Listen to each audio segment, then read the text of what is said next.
Hello, dear students. Your today's topic is icterus syndrome in children.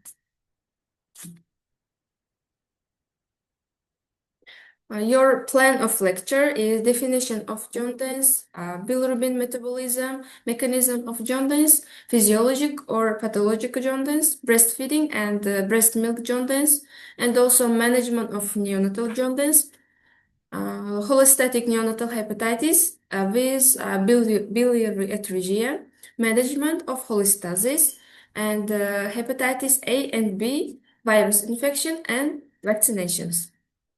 What is jaundice? Jaundice is yellow of the sclera, skin, and mucous membranes. Clinically apparent when bilirubin level reaches 2 to 3 milligram in children and adults, and more than 5 milligram in neonates. Jaundice may be physiologic. It may be the earliest and only sign of hepatic dysfunction. Liver disease must be suspected in the infant who appears only mildly jaundiced but has dark urine or alcoholic stools, light colored. Well, bilirubin comes in 4 forms.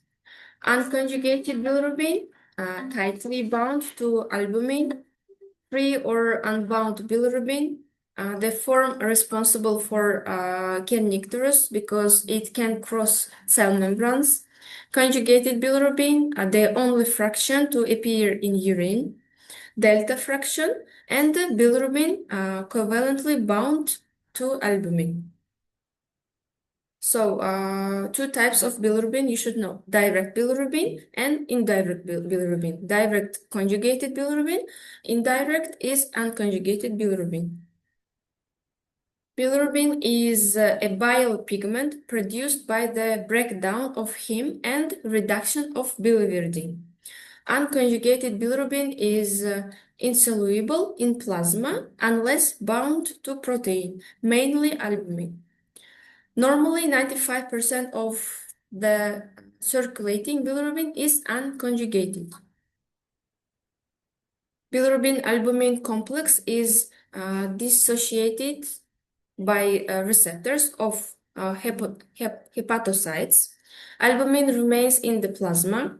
Bilirubin taken into the hepatocyte and conjugated by the enzyme bilirubin, UDP, glucoronate transferase to form bilirubin D-glucuronine, which is excreted into the biliary system.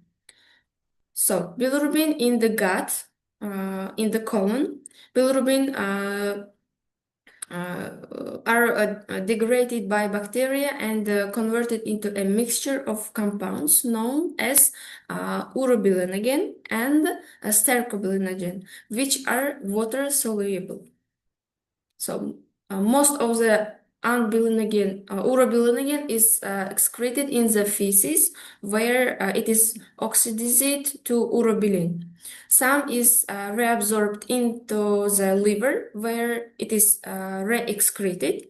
When the amount of urobilinogen is increased, some passes into the systemic circulation and is excreted in the urine. So, bilirubin, enteropathic circulation. Bile pigments take part in a loop that recycles them between the gastrointestinal tract, where they are absorbed, and the liver, where they are excreted into the biliary tree. So, mechanism causing jaundice. Overproduction of bilirubin, it is first one. The second one is defective uptake and transport of bilirubin with the hepatocyte, impaired conjugation with the hepatic microsomes, defects in bilirubin excretion, and increased reabsorption of bilirubin from the intestinal tract. So, danger signs in jaundiced infants.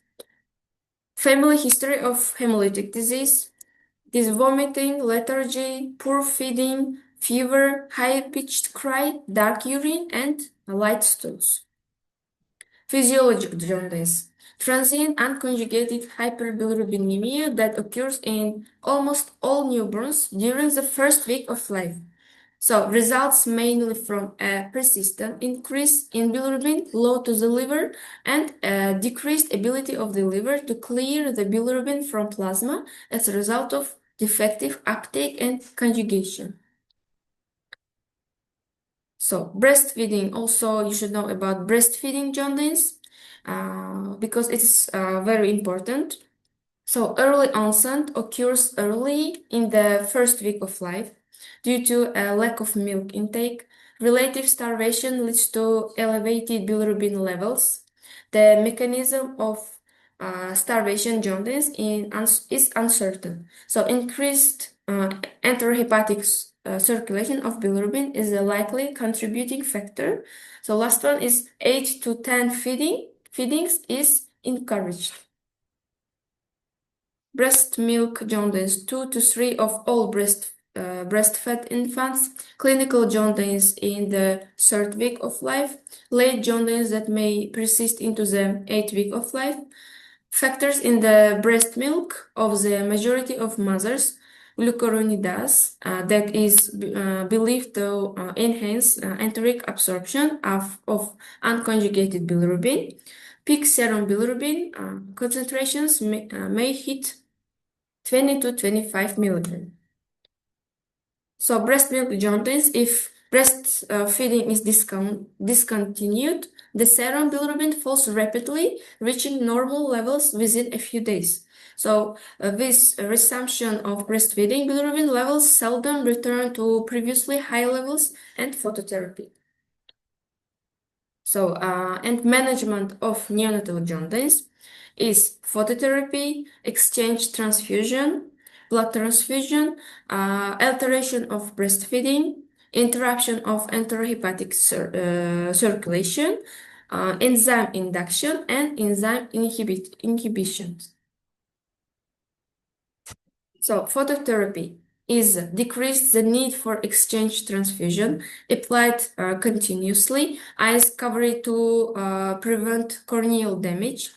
Infant turned frequently for maximal skin surface area exposure. Complications: loose stools, rash, overheating, dehydration, and a benign condition, bronze baby syndrome, discoloration due to photo-induced.